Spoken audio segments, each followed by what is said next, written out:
Oh,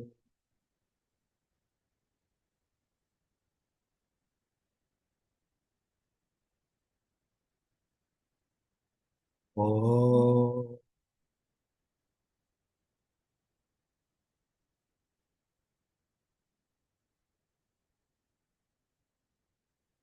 oh,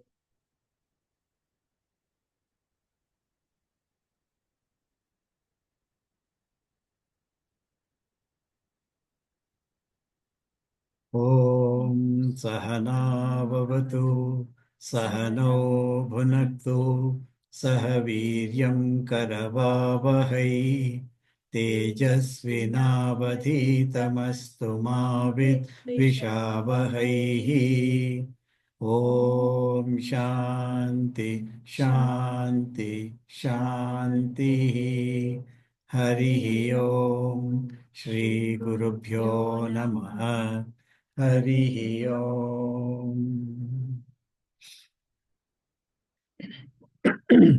All right. So we are in verse 28, 27. We completed last time. Yeah. And we will be going into verse 28. So we'll quickly read up to verse 27 and then proceed as usual. Yeah. कर्तुराज्ञया प्राप्यते फलम् कर्म किं परं कर्म तच्छडम् कृतिमहो दधौ पतनकारणम् फलमशाश्वतं गतिनिरोधकम् ईश्वरार्पितं नेच्छया कृतं चित्तशोधकं मुक्तिसाधकम् कायवाङ्मनः कार्यमुत्तमम् पूजनं जप चिन्तनं क्रमात् जगत ईषदीयुक्तसेवनम्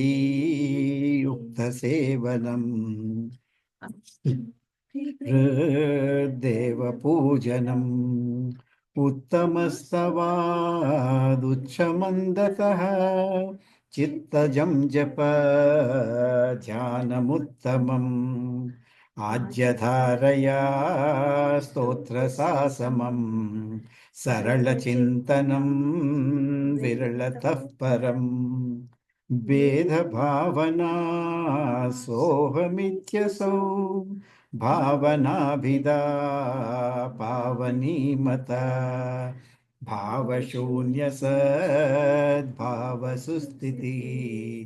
भावना बलात् भक्तिरुत्तमा हृस्थले मन स्वस्थता क्रिया भक्तियोगबोधाश्च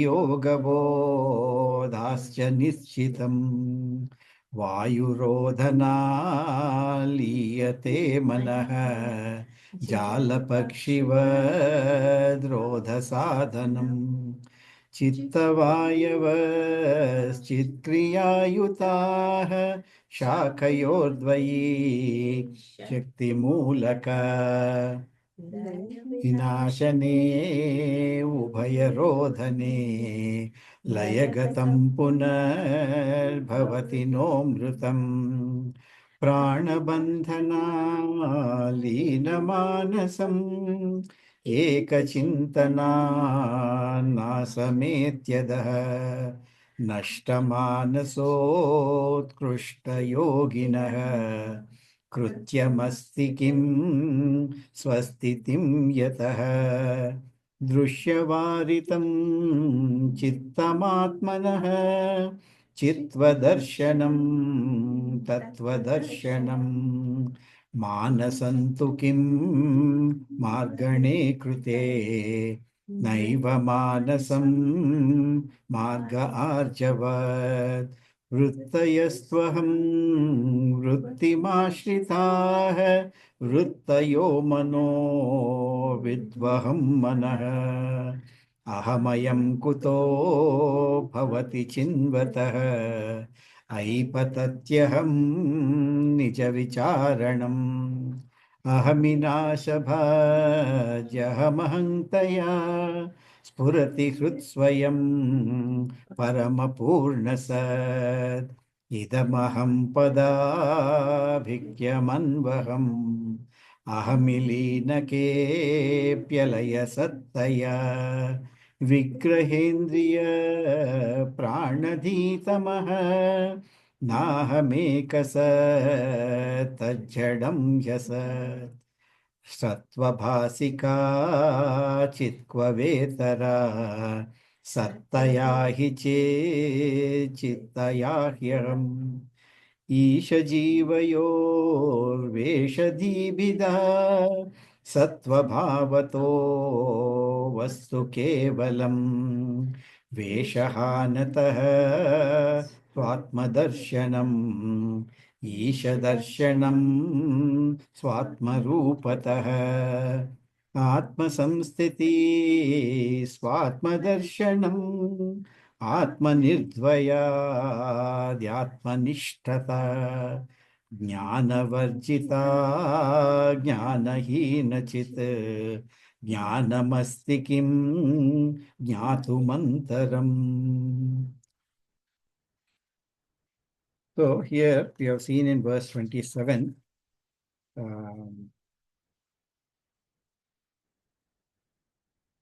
there are two versions of this we have seen. The first version of the meaning of this, Jnana Varjita, Jnana Hina Chit, Jnanamastikim Jnatumantara. So here in 27th verse, what he said is, consciousness is not afflicted by ignorance. In the sense, there is never a time when we are not aware of our consciousness. So you need not really, suppose there is a object outside, which I have never seen before. I need to gain the knowledge of that by going to that through my consciousness or eyes or whatever instruments we have to gain that knowledge. But this Atma, what Maharshi is telling, is there is never a time when actually you are not aware of that. Yeah, always whenever you are awake or even the dream and even in the deep sleep, although you may not really know that during the deep sleep, but once you get up, you know that you were present during the deep sleep. Very well, that was your experience, because you can recollect whether you have slept well, whether there was a disturbed sleep, you are purely aware of that. So there was never a time when you are not aware of that. That is one way of looking. That means that particular concept called or thing called consciousness is always in your knowledge. So it is never afflicted by ignorance. That is one way of, that is what the verse is telling. Second one is jnana varjita. Neither it is also devoid of the knowledge. There is no requirement for you to gain the knowledge of that particular this one. And jnanam asti kim antaram. He's asking, is there any other knowledge that is required other than this particular self? Or do you really require that to understand this particular concept of Atman that we are looking at? This is one way of looking at it. Whereas Guruji, to make it more easy for us to understand, he adds one word, vritti, in between. So instead of telling that Atma is never afflicted by ignorance or it is always known in other ways, he added a word of thought. He's telling consciousness as such, that means yourself in terms of Atman, is aware of both the thoughts of knowledge and thoughts of ignorance. He is putting it that way. So if somebody says, do you know Tamil? Manju may say, yeah, I know Tamil. But I may say, no, I don't know Tamil. There can be different verses of that. So I'm ignorant of the Tamil, but I am aware that I am ignorant of the Tamil. Only somebody has to name it. I know whether I know or I don't know. So knowing and not knowing are both in my experience. And that my experience, because knowing and not knowing is part and parcel of your memory, part and parcel of your mind and intellect. Whereas both knowing and not knowing is my knowledge. That means I must be separate from all these aspects of the thoughts which are there. So he brings in the thought of ignorance, thought of knowledge. That makes it easy in terms of separating Atman from your mind, intellect and other stuff. Because all the knowledge, whether you call it ignorance or knowledge, all that is part and parcel of my mind and intellect. So here he has added the word vritti. So jnana vritti varjitaha ajnana vritti hinachit. If you see the commentary, you will find that he has added this word thought. So this is one way of looking at this particular aspect. So he says, Vedanta proves that inert cannot know. Mind and intellect cannot know by their own. There must be a sentiency principle behind, which makes the consciousness, this is consciousness, in association with this, the apparent sentiency which is there in your mind will then allow you to know the objects, or not know the objects. That is how he is putting. We are aware of both our knowledge and ignorance. So I'm just reading the verse. So consciousness has no ignorance and it has no knowledge. So what does it have? It is got the okay. Let me go through the second definition which is there. Maybe after that, if you still have this doubt, we will come back to that. Yeah. Mainly to answer that question very quickly, what it has is the ability for you to know and not know. By itself, it doesn't have any knowledge or consciousness, but without its presence, neither you can know or not know. Ignorance and consciousness are not part and parcel of that concept of consciousness awareness principle, because of which everything is possible. Example normally they give, don't extend too much like any other examples, is if the light is there, in the light, one person may be doing murder, somebody, other person may be doing a puja. Whether it is a good, bad, whatever is happening, I may know or may not know something is happening away from me, but in the presence of light, everything is possible. But light itself does not make either of them possible. She is not involved with either the killing or the puja. Light makes it possible for the eyes to see everything. But by itself, it is not really involved with the work as such. So in its presence, everything happens. In case of Atman, what they say is it says that self-knowledge is the realization, I am the consciousness which enables the intellect to know the objects. It is the very reason why you are able to know or not know the objects. So it is never, in other words, it says it is never an object, it is always a subject. I'm never an object, I'm always the subject. So when I say that I don't have the knowledge, what does it mean? We must also understand, so what does it mean when we say that we don't know, knowledge is not there, he says about that. Yeah. So knowledge is not there means, see, normally what happens, second way of knowing this particular thing is, to know something, always there are three things that are required, normally what they say. One is called jnata, other is called jnanam, third one is called jneyam. So these three is the triputi. The three put together makes the knowledge possible. Jnata is the knower. Jnanam is the knowledge that you are gaining. And jneyam is the object which we are about to know. Yeah. So it is a very known aspect is this one. So suppose I don't know something, then I am there, I am the jnata. I will be gaining that knowledge. And when I gain the knowledge, I will say that knowledge is there inside me right now. And that knowledge can be fivefold, as we normally, five jnanendriyas that are there. For example, we say tongue is the knower of the taste. Yeah, correct? This is our normal response. So if we get a sugar cube outside, I put that on my tongue, and then I gain the knowledge that sugar cube is sweet by taste. Correct? Now, who is the taster? Tongue is the taster. Unless I put that sugar cube on my tongue, the taste is not known. Just by looking at it, by seeing, I don't know the taste. It requires a different jnanendriya. Tongue is required for me to know the taste. So I put that sugar cube on my tongue, and sugar cube will taste. Tongue becomes the taster, jnata. Sugar cube becomes the jneyam, and the fact that it is sweet in taste becomes the jnanam, the knowledge. That knowledge we keep in the chitta, which is the memory bank.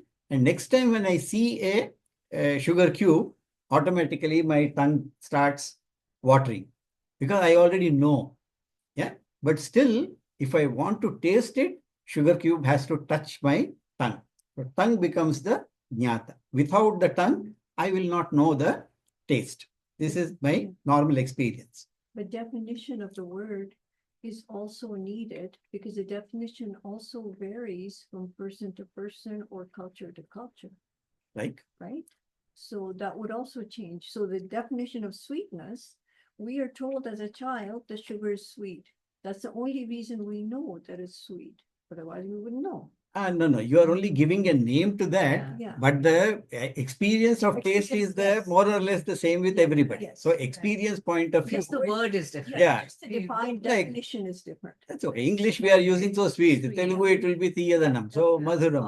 So yeah. So Yeah. there are different this Yeah. ones. It doesn't matter. Doesn't. So that sweetness, what I'm telling is, tongue becomes the jnata, knower of that.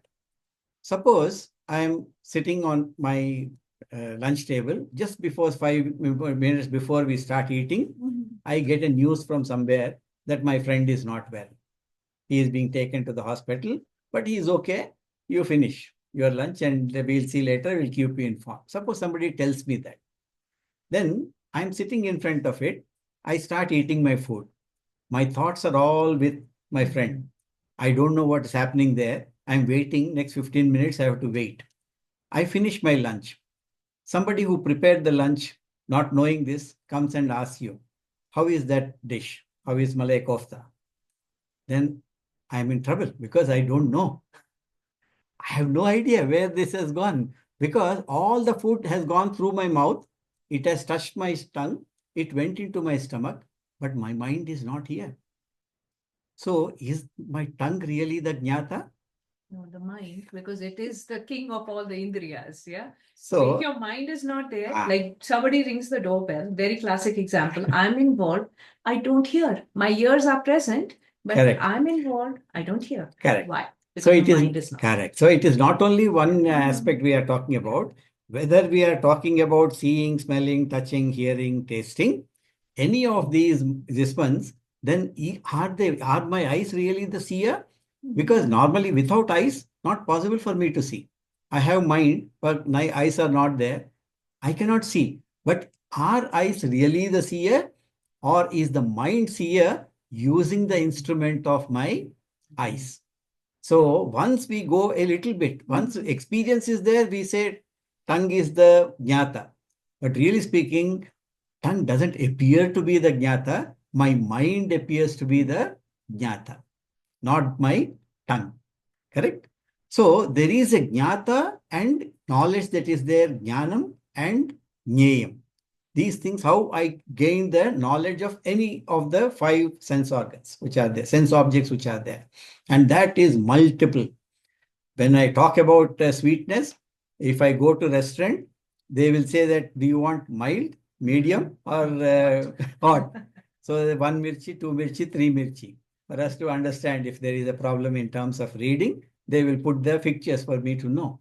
So there is over and above the mind understanding this is hot or this is sweet or this is good to look at, this is bad to look at. Oh, wonderful Lake Louis. Anything that is associated with that, mind is the one which seems to be the jnata. But to analyze that, is it really mind which is telling you that this is very good or not so good, or it is mild or this, or it is intellect which is actually the more this one? What is the jnata? Who is the jnata? It is very similar to Kshetra and Shretagya in Bhagavad Gita, yeah? Player of the field and the field.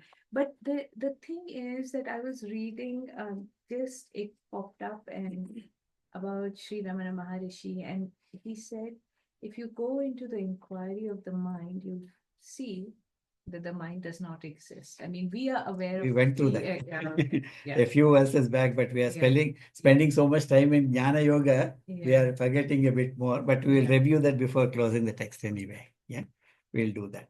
So here what I'm trying to say is, when you try to analyze this a bit more, you will see that it is not mind, but actually it is my intellect who seems to be the jnata. Because not only it is telling it is sweet, it is able to now analyze and say that this is not that sweet like other sweet which I tasted the other day.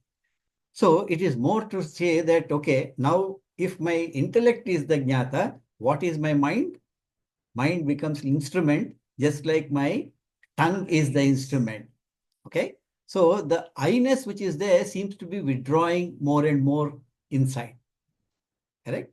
What Shastras are telling us, this consciousness principle which is there behind is the one which actually is the real I, which is able to also say that whether my intellect is capable of distinguishing these correctly or not. Example, I had COVID. Yeah, I got COVID this one. One of the things that went off is my Smell. taste. No, Smell and taste. Yeah, they are intimately Yeah, associated with each correct, other. correct. So taste has gone. I am telling that, okay, I am eating the same sambar. There are three people who are sitting next to me. Everybody is telling, ah, what a beautiful sambar. Ah. But I am not feeling the same. So what is happening? I know now my intellect or the ability to distinguish between these states seems to have somehow disappeared because of this. Because I'm reading somewhere that and I'm experiencing that now. So I'm also able to analyze now and say that the intellect, which is supposed to be the jnata, is not working properly. So there must be something other jnata who is able to objectify the intelligence and say that this intelligence is not working the same way, or this discriminative function is not working the same way it used to before. And it happens with age. When the age comes in, I know my discrimination is not working so easily. There seems to be some problem. I forget more often. I don't know the names. I'm seeing the face. I don't know the name. So these things can happen, and I am able to analyze, objectify my intelligence also. Then is my intellect the jnata? Because jnata is supposed to be this. Or I which is the ego. There's one more layer of same response which is there. So it appears to be that ego is the one which is controlling. He is the jnata, and ego is the one which is able to using this intellect, mind, and the tongue to as instruments for me to gain the knowledge. This is how it's telling. Now, as far as this experience is concerned, we are telling that this is where it stops for me to go beyond that. But really speaking, even the ego Shastras are telling is only a reflected one. I, the Atman, which is there behind, is the real Jnata on which all the ego, intellect, mind, tongue, and the object, all of them appear and disappear. Because these are all not permanently there. Whereas, as far as I know concerned, any time a sweet is brought in front of me, there is an Atman which is there, immediately able to interact with the world around. There is no doubt in my case that that particular thing is going away anywhere. So here, when we say that the consciousness is devoid of the knowledge, means ignorance, it is never unknown, it is always known. So when I do meditation by closing my eyes or just trying to imagine and go back and analyze this concept which we have done just now, we will see that there is only one section where you cannot go any more further. And that consciousness which is there, where I cannot say I can objectify this, or I can use this as an instrument. That I-ness principle is the one where we stop, and where you actually stop, and then you say that I which is there. How do I say ego is dropping? In my deep sleep, even the ego drops. When my ego drops, whole world drops. Physically, my eyes may be open. I know my ears are open. My nose is open. But when the ego drops, the entire world drops. And since ego is dropping, Shastras are telling us, Shankaracharya says, that because the ego also drops during your deep sleep, that cannot be you. Because that you is Nitya. Next verse, we will read that how positively we must define this. Brahma Maharshi talks about. It is Nitya. Nitya means it's always present. It is not subject to any changes. And because it is actually dropping in your deep sleep, and that is your experience, he says there I must be different from there, who is also experiencing ego when it wakes up. So that concept of what we are talking about is the Atman, and that is not subject to any ignorance. When vritti is taken out, this is what we are understanding this verse. So, Shankarji, is this diagram accurate? So this become ego as aham and consciousness becomes Paramatma. Will that be, or This what is would will you call this is this is actually aham is pramata, and this is atma. No, can we say this is Atma and then this becomes Ego is Paramatma? not atma. Ego is not Atma. All of them are atma if you take it that way. When I said No, no. my I is this one, that Yes. also is atma. Yeah. But really speaking, ego is also part and parcel of this pseudo atmas. This is the atma. And when you Then what is recognize, Paramatma? when you recognize this atman is the same for everybody. Here we are still talking about Tanuji, who came to the consciousness level. So if Sankhya philosophy, if you follow, each one of us has got an atma like this. But it is all But the when we same. say that one atma is governing everything, then becomes Paramatma in Vedantic terms. Okay. Consciousness, when we say, this is also limited to the individual consciousness. Oh, okay. So there is one more that Step. beyond the individual consciousness, then To- it becomes Correct. Paramatma. One atma everywhere, then you recognize the Paramatma. Correct.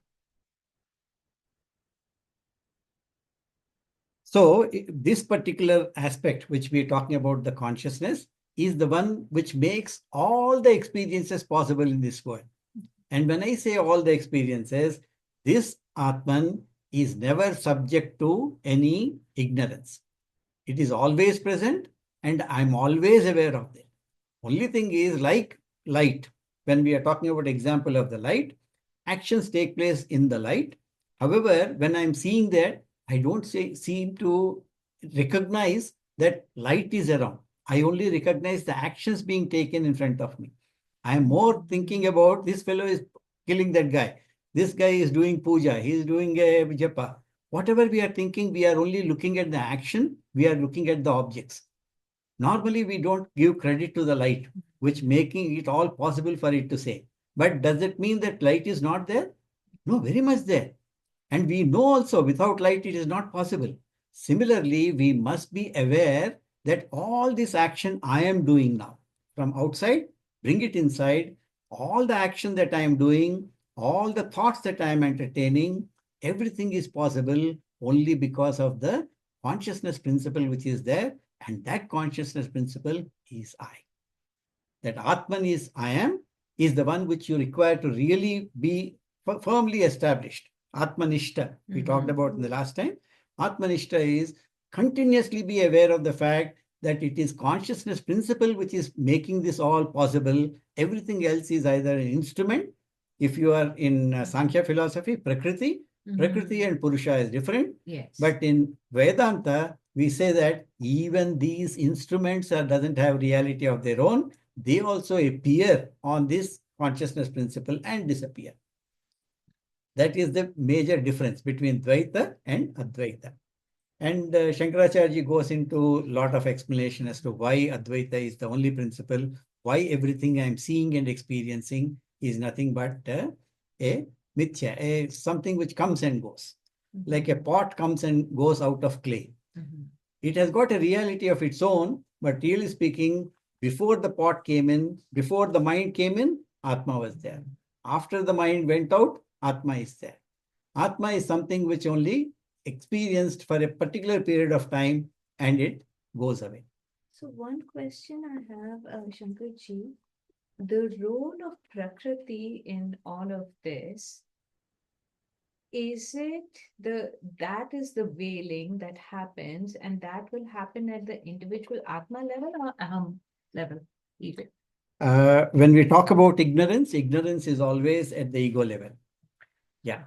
So consciousness level, when we talk about, there is no ignorance. That even is in Atma. Atma is consciousness. No, but that is Paramatma. That is only the second veiling that you have. First veiling is that I am this body, mind, intellect, and ego is my first veiling. Okay. So when I say Prajnanam Brahma.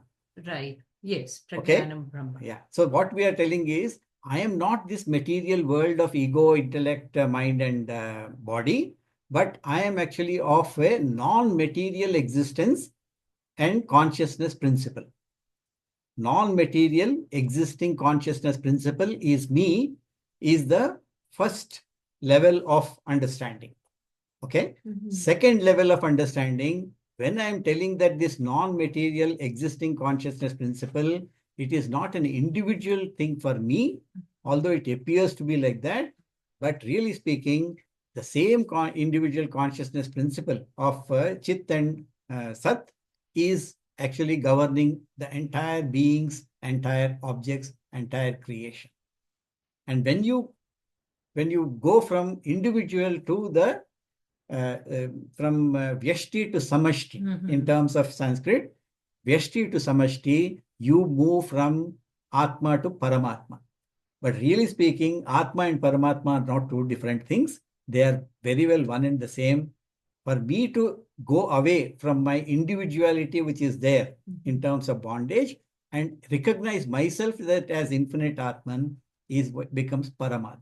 It is only from my angle we say I add a thing like Parama. Really, otherwise, Atma is Atma. There is no real difference between any of that. A bulb is there, a 0-watt bulb is there, or a 100-watt bulb is there, for example. 100-watt bulb, if he says that I am not this bulb, I am not this filament, actually I am the electricity behind, because electricity is the only thing which is making this bulb appear to give light. Definition of bulb, it has to give light. But just because a bulb is there, filament is there, it won't give any light for n number of years or millennia, unless it is connected to the electricity. So electricity makes it possible for the bulb to give the light. If the bulb recognizes that okay, I am not my filament or this, my true nature is that of electricity. That is the first, this one. Second, it says, okay, I am now able to understand that I am not this, I am electricity. But looking at a refrigerator, if it says that this is different,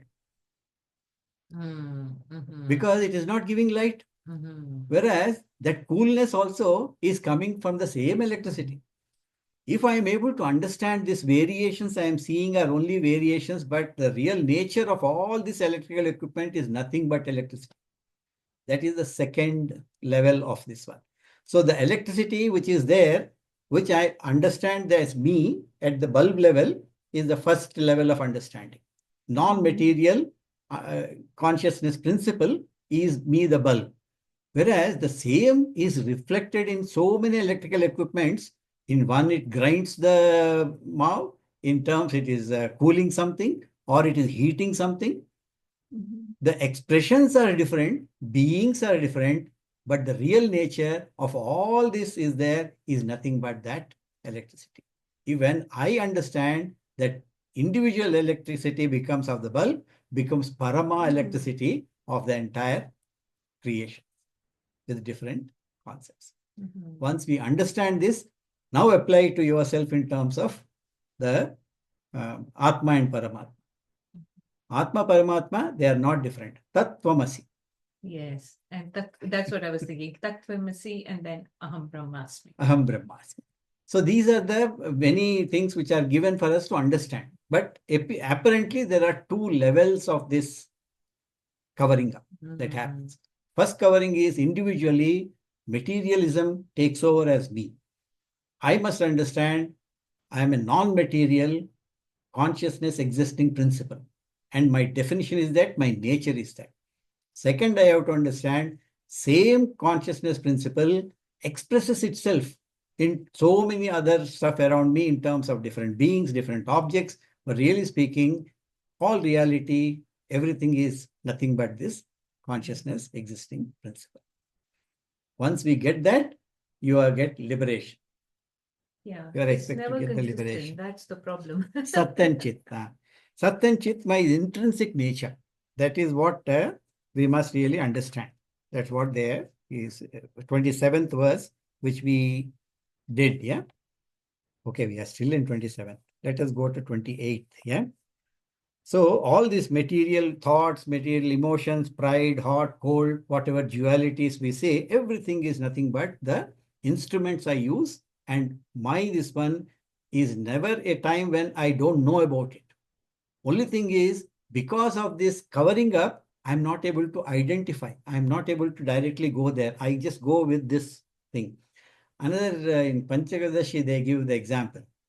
When sun comes up, and you are in a room, there is a wall, and there is a general sunlight, which is there, which is illumining that wall. Yeah. Now, when I see the wall, I don't say that, okay, this is illumined by the sunlight from outside. We don't say that. None of them will say. But you find, suppose you have a strong torchlight, even during the daylight, it is operating, and there's a cat there. And you put the torchlight on and start moving the light around the cat.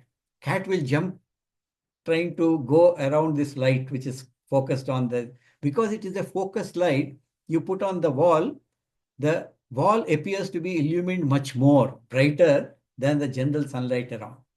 Sun is much bigger in terms of light, but because it is a focused light on the wall, it jumps up. And when I see that, I say, oh, there is a light there. But I don't recognize the already existing sunlight behind on the wall. Because it's diffused. I'm used to it. It is always there. See, when the sun comes to sunrise, sunrise to sunset, you always have this light around. So I don't care. I take it for granted. I don't even look at it. But the moment I put a torchlight on that, my attention automatically goes there because it is much more brighter. It appears there and different. Similarly, the Atman which is there behind is always there. It was never that it is not there. But because the mind has got a expression of reflected consciousness, like a mirror reflecting a light on the wall, it appears to be much brighter and it takes away our attention. And my attention is no longer with the light which is already there. My attention is now with the reflected light on the wall through a mirror. And I jump around and I dance around, I go like cat around, and this one is completely gone. What this verse is telling is, be aware that that consciousness principle is always in your experience. In fact, the system does say that I did that. Anubhava matram parabrahman. Once you recognize that every experience is nothing but that Parabrahman. Why? Because without that Parabrahman, no experience is possible. Once you understand that particular this one, you establish yourself and continuously be aware of that principle which is making all these instruments dance. But we interact more intimately with this focused thing, whether it is people or it's something else, that it takes away our attention from the bigger picture in a way. Yeah. Subtler picture. Yeah, subtler picture which is there behind. Correct. We get carried away by that, which is correct. Yeah. Okay. And last class I did mention that in Bhagavad Gita, there is a verse, Sarva Dharman Parityajya, Mamekam Sharanam Vraja. Yeah. So that Sarva Dharman Parityajya, when we say, it's not that Krishna is telling you to, Parityajya means take away or drop away. Yeah. So he's not telling Sarva Dharma you drop. He is telling that every layer of your experience, Annamaya Kosha, Pranamaya Kosha, Manomaya Kosha, Vijnanamaya Kosha, and Anandamaya Kosha, have got their own dharmas. So at a bodily level, I have got certain dharma. It automatically reacts to certain things of a cold and hot or all these associated visions are there. When you get carried away with dharma of the body, you are missing the bigger picture or the subtler picture of the Atman which is making this possible. Sarva Dharman Parityajya is nothing but dropping all these layers of experience and understand because of which all these layers of experience are made possible for me. Mam ekam sharanam vraja. You come back to this Atman and say that because of you, all this is possible. I am just getting carried away and get flowed away into this world through 5 different dharmas. You come back. Sarva dharman parityajya mam ekam sharanam vraja. You come back to this Atman, recognize me as the very object, very subject. I can never be objectified. I am so it is, you cannot, there is a divide of knowledge and ignorance. Both are there. I am not in knowledge in terms like any other jnata. I'm not a jneyam. Krishna is telling, I am not a jneyam. Atman is not a jneyam for me to know like I am getting to know somebody else as a jnata. The mind is now going inside and recognizing this Krishna as my true self. No, you are neither doing that. So there is no knowledge, no ignorance. Knowledge like I am not objectified to gain me as a knowledge. So I don't require a separate event for me to gain this knowledge. We normally get involved, we get carried away with these things, thinking that, okay, I am going there, so I will gain a knowledge event. I do my meditation, I do nididhyasanam, and as a result of nididhyasanam, at a specific time of point, I gain the knowledge of the Brahman. What it is telling is, no, you are not, it's not an event in time, nor an event in space. You need not go die and go to heaven, and for you to gain that knowledge of mukti or liberation. It is not space, it is not limited by time. He comes out in 28 that also. He says that I am that because of which everything is making possible. So I am neither be a knowledge of like Jnayam, neither I have ignorance because you are always aware of me. Only thing is you require to come back and recognize yourself as that. So it is called prapyasya prapti. You are always knowing that. Only thing is, because of the ignorance, I am not able to recognize it is already me. I am only coming to getting to know this particular. Once I have that kind of a knowledge, then it becomes very easy for me to establish myself in that Atman. So, one thought just came to my mind. Isn't it said in the Bhagavad Gita, Krishna says, I am in every moment. If I'm brushing my teeth, I like to do this experiment. It mostly fails. I need to only think that I'm brushing. I'm not thinking this and that and whatever else.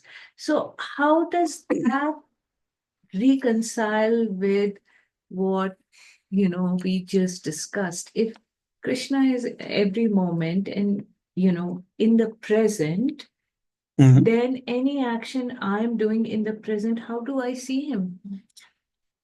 How will that work with this? Because then that means I should be hyper focused on every task I'm doing to the exclusion of everything else. But then how will I? Now, how much action you require, how much of concentration you require to know that you are Tanuji while dealing with this world. I don't think I need any. Similar once you establish in that Atman, you don't require any action, no concentration, nothing. Everything is done with this, and everything that happens is happening only if I take care of my car. Like I am brushing teeth, I am cleaning my car. But I never confuse myself that I am that car. Right. I am do the action. So this is body given to me, instrument. I require to take care of that. Right. So supposing I'm cleaning the car, I need to be concentrated and with ekagra mind cleaning the car. That is sorry interruptions, Shankarji. Can we discuss that topic after we are done this Shloka 28? Because I'm interested in that too. We can talk about it. Okay. I think we should stay focused. Progress with 28 and come back to this. Yes. But what you say is true. Where there is a difference is in terms of path and the goal. What you are referring to is in terms of this one, it is called as mindfulness. Yeah, but mindfulness is only one of the actions we take in terms of this one. Okay, we'll go to that. That is sadhana you are looking at. We are looking at sadhya. The goal once you establish, that is where we are talking about that you require to Right. come Okay, into sorry, I this. don't want to disrupt the class, but No, it's okay. It's okay. This is part and parcel of the study group. It's not really a lecture format we have. So questions are most welcome. But yeah, we will, for otherwise we will remain in 27 today also. But it is good. Okay. Okay, verse 28. Kim swarupame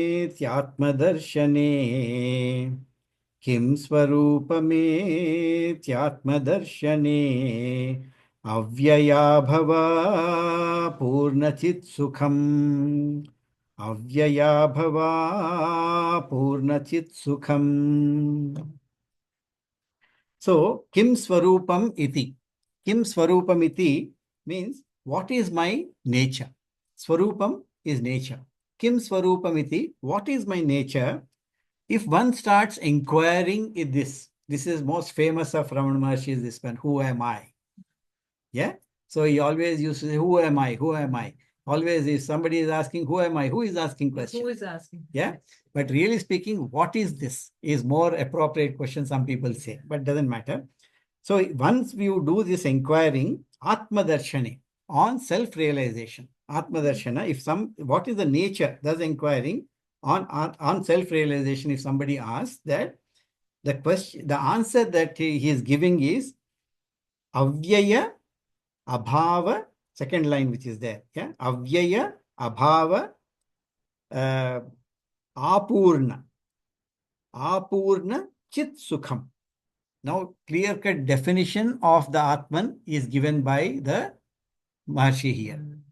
He is telling that once we trying to analyze as to what is this self we are looking at, self-realization we are looking at, the Atman, the nature of the Atman, he is now defining as Avyaya, Abhava, Apurna, and Chit and Sukham. This is how he is telling that. So what Guruji is telling that, what is my nature? Thus inquiring, one realizes the self knows I am the undecaying.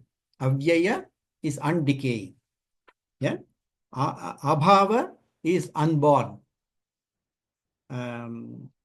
Apurna is all complete. And Chit, consciousness, Sukham is the bliss. Now, you must have noticed, till 27th verse, the Atma is always defined as either Chit and Sat. Knowing and being are the only two that we discussed till verse 27. 28th verse, he is introducing a new term called Sukham. The bliss aspect, so Sat Chit Ananda, we talk about Satyam Jnanam Anantam Brahma. Those definition of Ananta or Ananda, the Maharshi is introduced at very last, this one of 28th verse, he is actually introducing this. Yeah. So what it means is, normally, how do we say that Ananda or bliss is my true nature? See, as far as Chit is concerned or the Sat is concerned, it is pretty easy for me to accept. Chit is my own self, consciousness. Nobody need to tell me I am a sentient conscious being.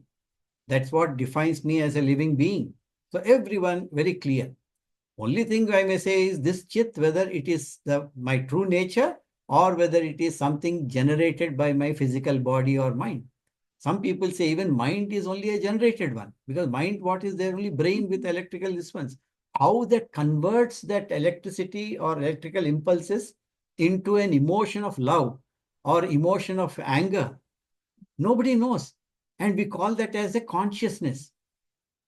Even science cannot answer as to how this brain and electrical impulse is turning into this emotion. Nobody knows. Yeah. So there is a concept where if you are a scientist, you may say that, or if you are a person who doesn't believe in the God, you will say that, no, this is only just a it is the very nature of my brain. How we are telling that is very nature. Brain actually generates this, and it generates. Kshenikavadi says that it actually the even consciousness is not continuous. Kshenikavada Buddhism says that it comes once in a while. When you require it, it gets generated. Like when you require the light, you put on the switch, it comes. Otherwise, the switch is off and nothing is there. No consciousness is there. That is Kshenikavada. But doesn't matter what you say, but it can all be part and parcel of the creation. But where we are telling is this particular thing is that sentiency is the very reason why all this is there. So it becomes causal for us. Causal means the very root. Why this exists, body exists, mind exists is because of this consciousness. That is the difference in terms of our approach. Paradigm is different. So when we talk about that way, the sentiency which is there, that sentiency somehow creates a desire in my mind. Yeah? How I'm getting this. And the desire somehow or the other will make me go into an action to gain whatever I'm desiring for, and I gain something and I get a result of that.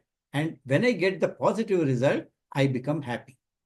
So if I say that my nature is Sukham, if somebody is telling, how do I reconcile with the fact that all my actions don't bring me Sukham? Some actions bring Sukham, some actions bring very Dukkham. Only it's a question of time. In fact, what if you really, with 100% this one, if you do objectivity, if you analyze all the results you have gained through your desires, most of it we will end up with telling that I did not get the full what I thought before my giving. Whether I am gaining a car, I am buying a car, a house, you may bring a big house and you have got a wonderful bonus room. And then suddenly home working has come and I don't have a place to place my computer and work in peace.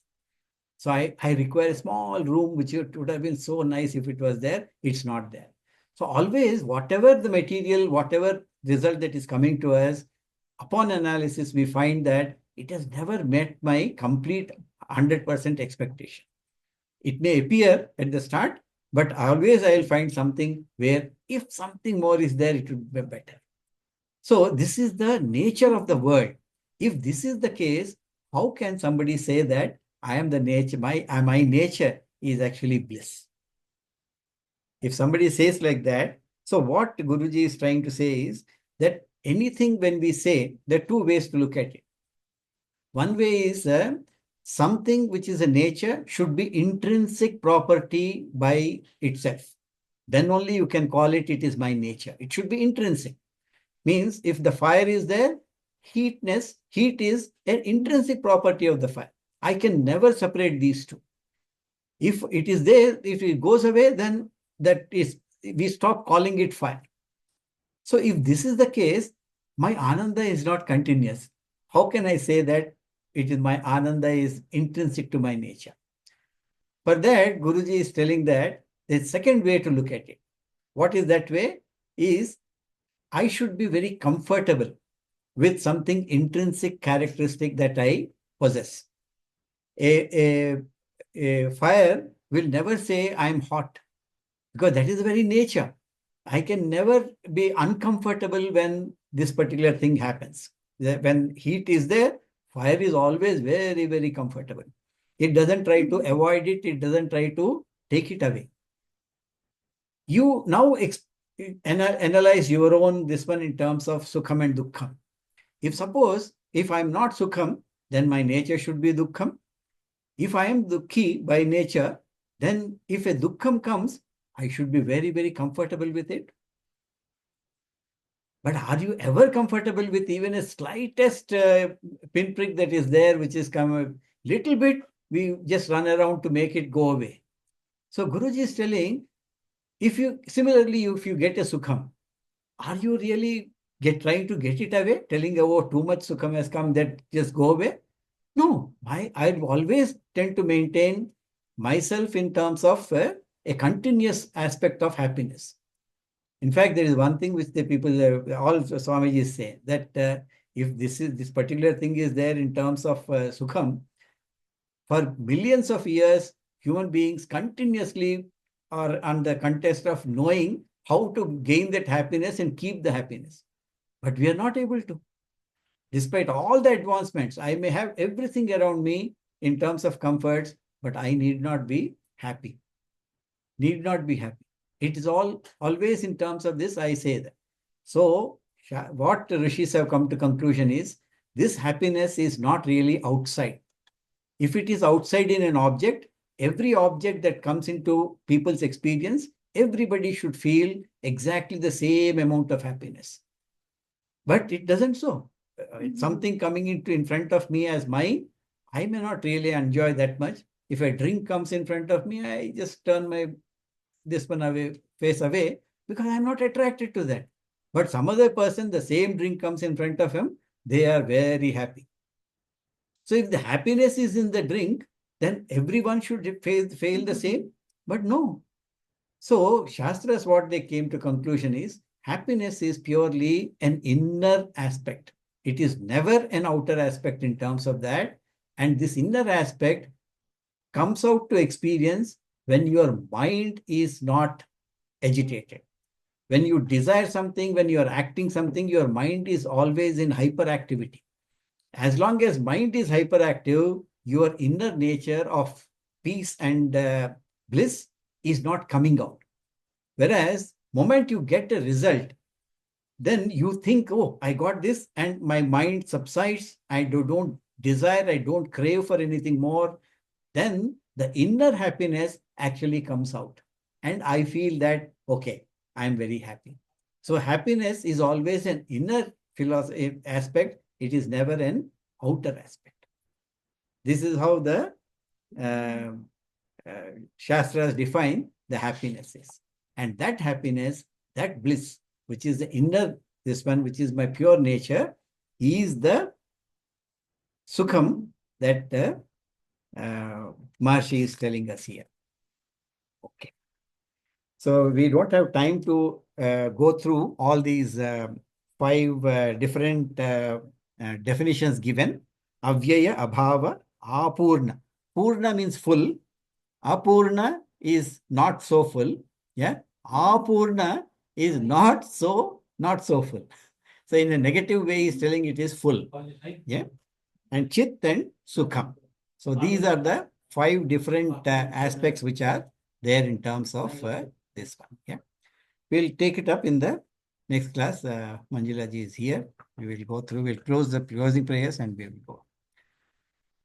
Om Purnamada Purnamidam Purnat Purnamudachyate Purnasya Purnamadhaya Purnameva Vasishyate Om Shanti Shanti Shanti Harihi Om Shri Gurubhyo Namaha Harihi Om.